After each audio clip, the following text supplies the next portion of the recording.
Seja bem-vindo, caro ouvinte. Hoje eu lerei o conto Frei Simão, de Machado de Assis. Capítulo 1. Frei Simão era um frade da ordem dos beneditinos. Tinha, quando morreu, 50 anos em aparência, mas, na realidade, 38.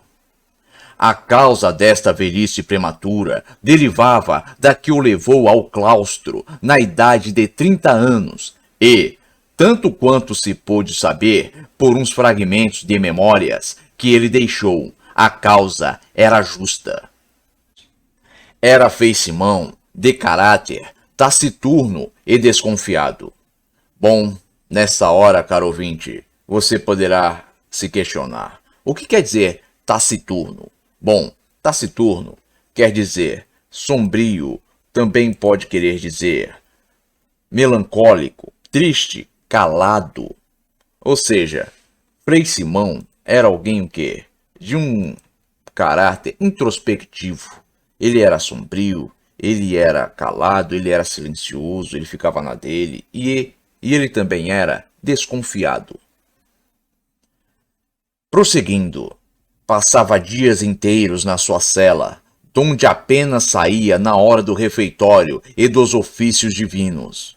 Não contava amizade alguma no convento, porque não era possível entreter com ele os preliminares que fundam e consolidam as afeições. Em um convento, onde a comunhão das almas deve ser mais pronta e mais profunda, Frei Simão parecia fugir à regra geral. Um dos noviços pôs-lhe alcunha de urso, que lhe ficou, mas só entre os noviços. Bem entendido.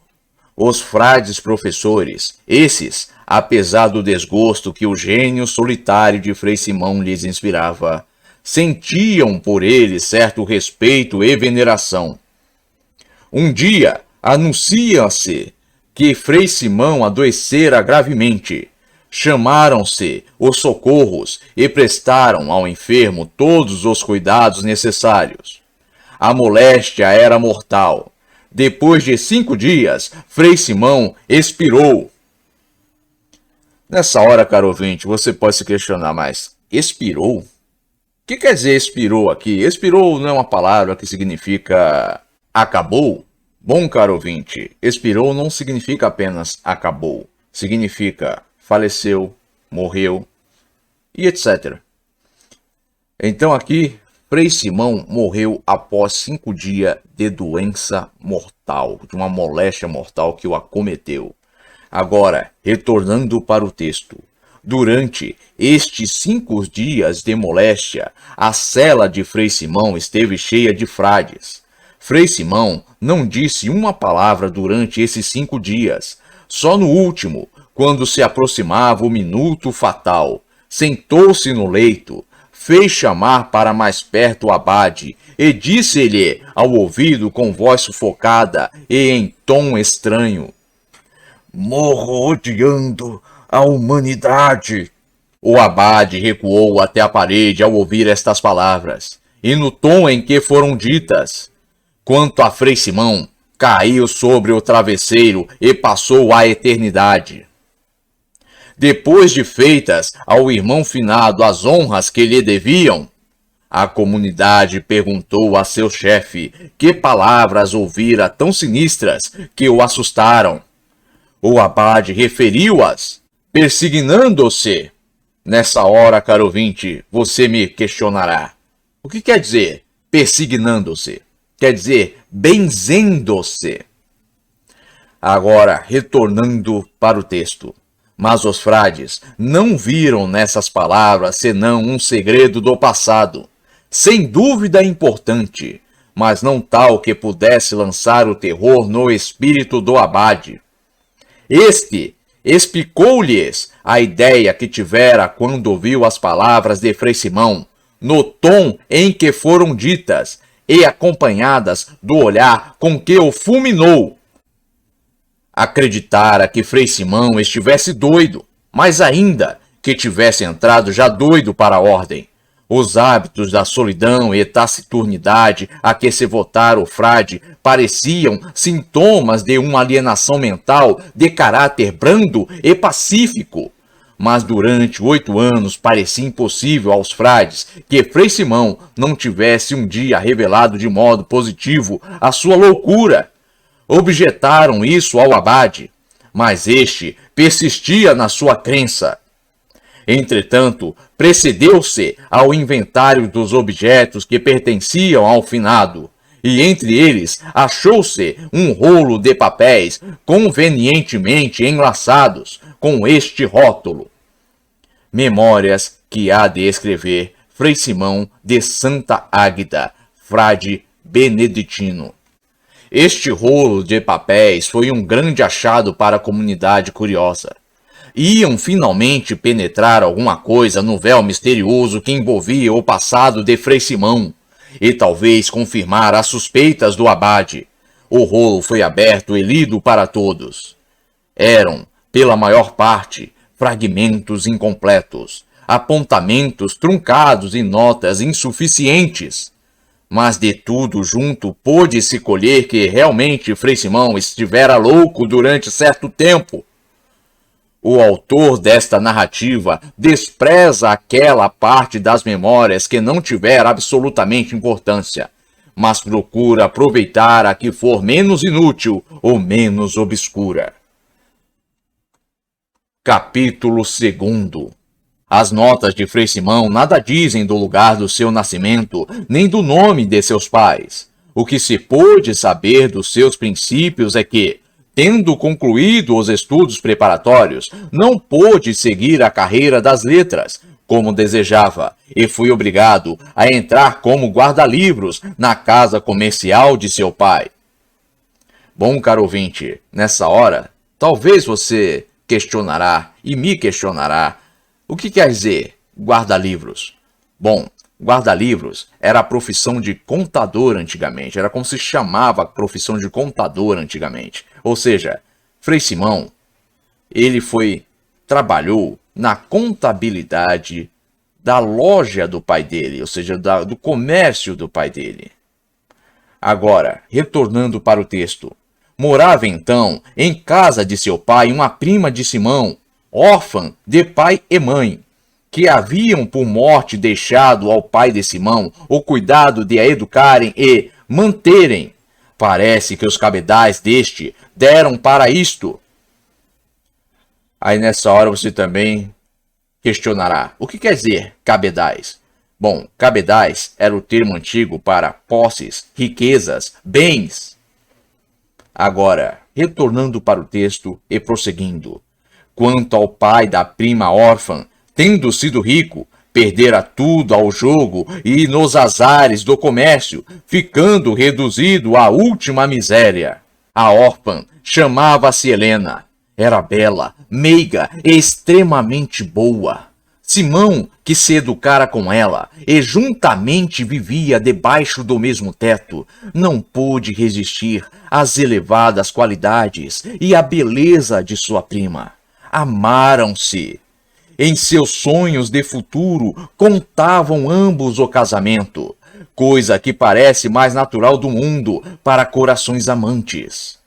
Não tardou muito que os pais de Simão descobrissem o amor dos dois. Ora, é preciso dizer, apesar de não haver declaração formal disto nos apontamentos do frade, é preciso dizer que os experidos pais eram de um egoísmo descomunal. Davam de boa vontade o pão da subsistência a Helena, mas lá casar o filho com a pobre órfã é que não podiam consentir. Tinham posto a mira em uma herdeira rica e dispunham de si para si que o rapaz se casaria com ela. Uma tarde, como estivesse o rapaz a adiantar a escrituração do livro-mestre, entrou no escritório o pai com ar grave e risonho ao mesmo tempo, e disse ao filho que largasse o trabalho e o ouvisse. O rapaz obedeceu. O pai falou assim: vais partir para a província. Preciso mandar umas cartas ao meu correspondente, Amaral, e como sejam elas de grande importância, não quero confiá-las ao nosso desleixado correio. Queres ir no vapor ou preferes no nosso brigue? Nessa hora, caro ouvinte, você questionará: o que é brigue? Brigue, caro ouvinte, era um tipo de navio da época. Era um navio a velas, era um barco que possuía 2 mastros. Agora, retornando para o texto. Esta pergunta era feita com grande tino. Obrigado a responder-lhe, o velho comerciante não dera lugar que seu filho apresentasse objeções. O rapaz enfiou, abaixou os olhos e respondeu: vou onde meu pai quiser. O pai agradeceu mentalmente a submissão do filho, que lhe poupava o dinheiro da passagem no vapor, e foi muito contente da parte a mulher de que o rapaz não fizera objeção alguma. Nessa noite, os 2 amantes tiveram ocasião de encontrar-se sós na sala de jantar. Simão contou a Helena o que se passara. Choraram ambos algumas lágrimas furtivas e ficaram na esperança de que a viagem fosse de 1 mês, quando muito. À mesa do chá, o pai de Simão conversou sobre a viagem do rapaz, que devia ser de poucos dias. Isso reanimou as esperanças dos 2 amantes. O resto da noite passou-se em conselhos da parte do velho ao filho sobre a maneira de portar-se na casa do correspondente. Às 10 horas, como de costume, todos se recolheram aos aposentos. Os dias passaram-se depressa. Finalmente, raiou aquele em que devia partir o brigue.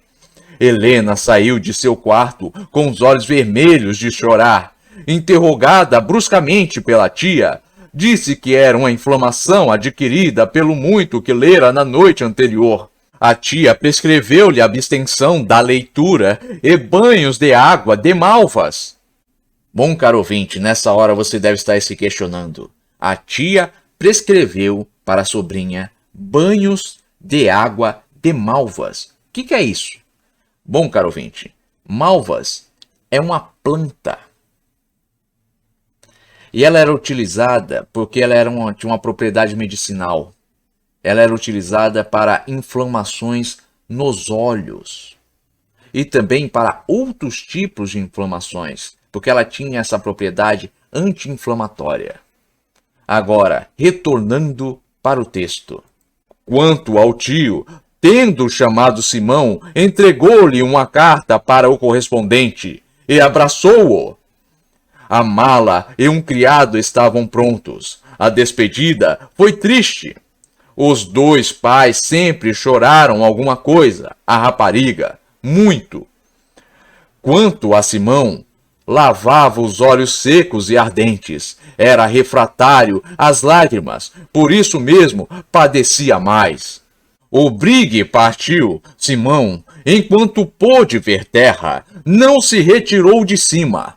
Quando finalmente se fecharam de todo as paredes do cárcere que anda, na frase pitoresca de Riberolle. Aí nessa hora, caro ouvinte, você questionará, calma aí. Frase pitoresca de Riberolle? Quem é esse Riberolle? Simples. Ele é um escritor francês. Seu primeiro nome é Charles. Ele foi exilado da França por Napoleão III devido a uma questão política. E ele veio para o Brasil, onde escreveu o livro chamado Brasil Pitoresco. E essa frase, paredes do cárcere que anda, é atribuída a ele. A frase seria dele, né? Seria uma frase que ele teria usado perante o seu exílio, né? Agora, retornando para o texto. Simão desceu ao seu camarote, triste e com o coração apertado. Havia como um pressentimento que lhe dizia interiormente ser impossível tornar a ver sua prima. Parecia que ia para um degredo. Aí você pode questionar agora também, caro ouvinte. Calma aí, o que é degredo? Degredo, caro ouvinte, é o mesmo que exílio. Agora, retornando para o texto. Chegando ao lugar do seu destino, procurou Simão, o correspondente de seu pai, e entregou-lhe a carta. O senhor Amaral leu a carta, fitou o rapaz e, depois de algum silêncio, disse-lhe, volvendo a carta: Bem, agora é preciso esperar que eu cumpra esta ordem de seu pai. Entretanto, venha morar para minha casa. Quando poderei voltar? Perguntou Simão. Em poucos dias, salvo se as coisas se complicarem. Este salvo, posto na boca de Amaral como incidente, era a oração principal. A carta do pai de Simão versava assim: Meu caro Amaral, motivos ponderosos me obrigam a mandar meu filho desta cidade. Retenha-o por lá como puder.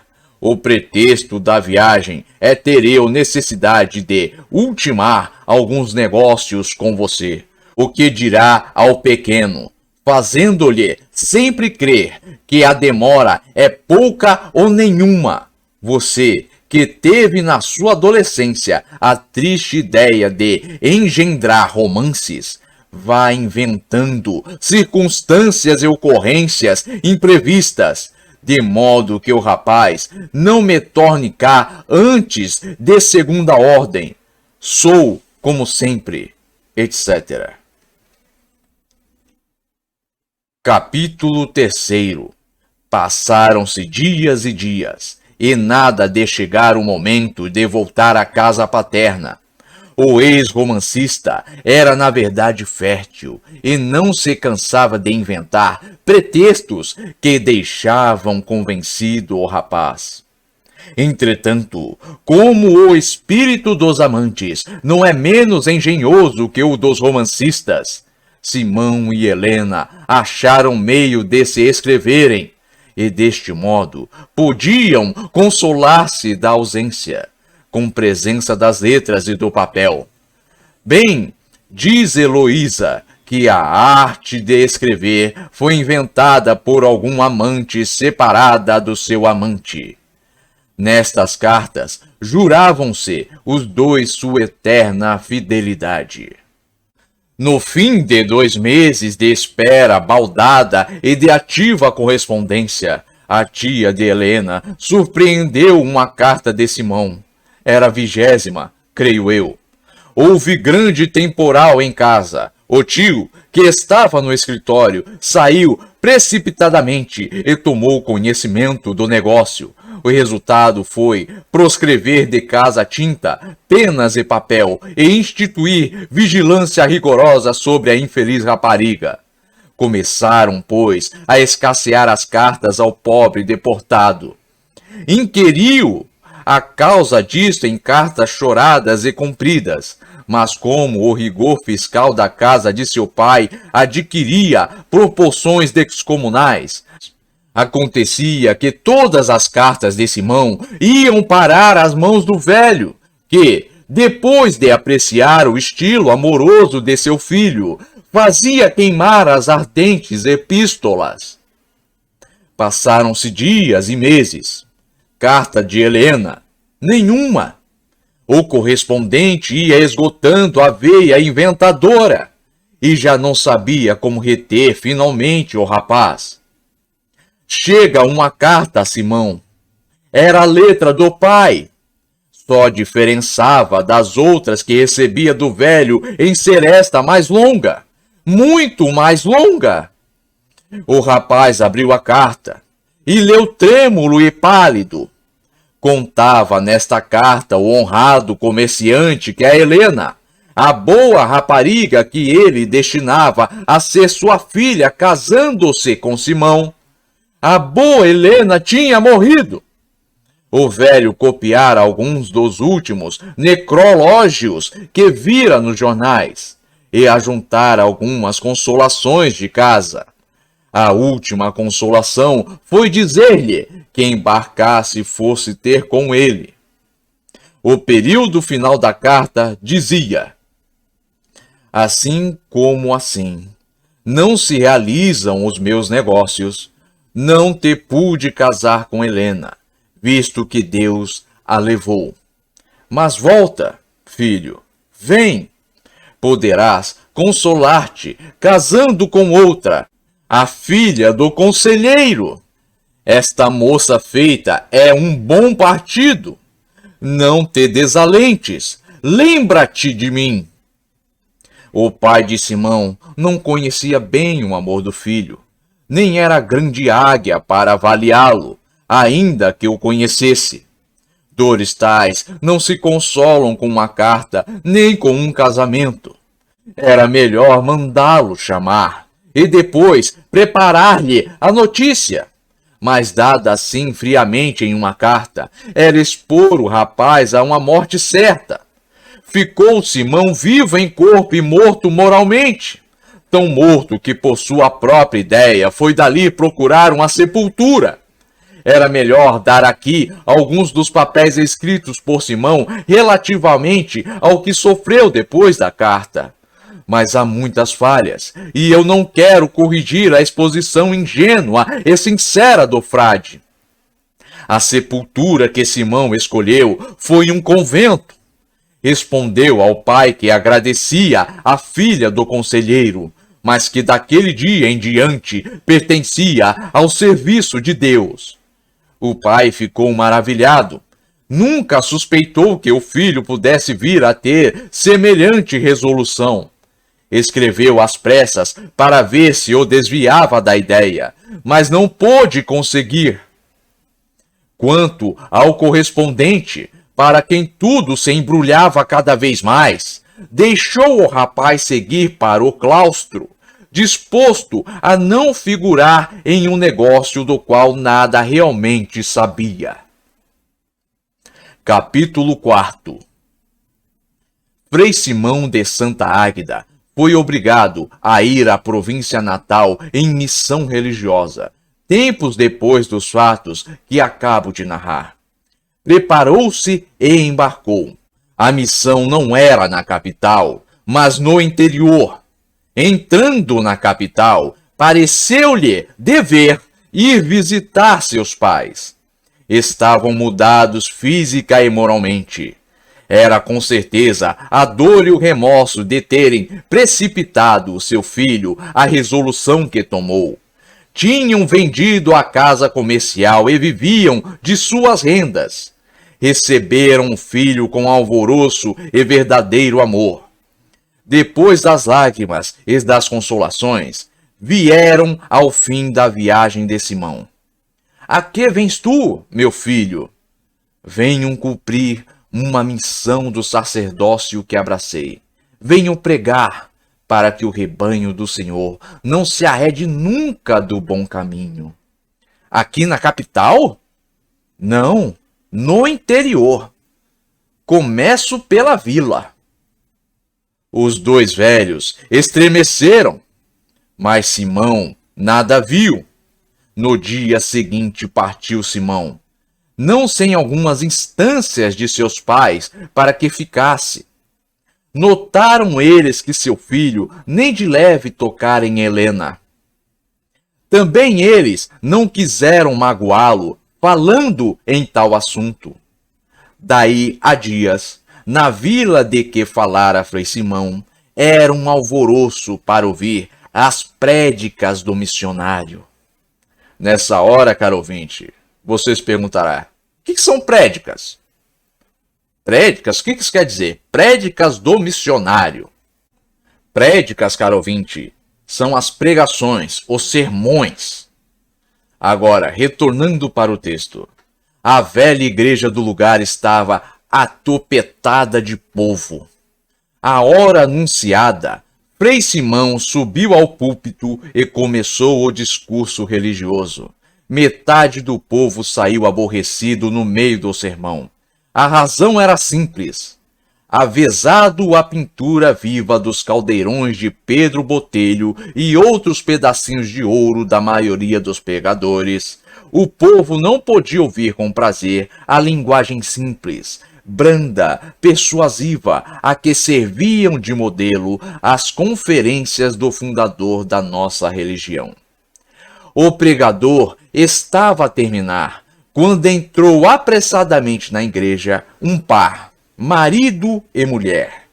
Ele, honrado lavrador, meio remediado com o sítio que possuía e a boa vontade de trabalhar. Ela, senhora estimada por suas virtudes, mas de uma melancolia invencível. Depois de tomarem água benta, colocam-se ambos em lugar donde pudessem ver facilmente o pregador. Ouviu-se então um grito, e todos correram para a recém-chegada, que acabava de desmaiar. Frei Simão teve de parar o seu discurso, enquanto se punha termo ao incidente. Mas, por uma aberta que a turba deixava, pôde ele ver o rosto da desmaiada. Era Helena!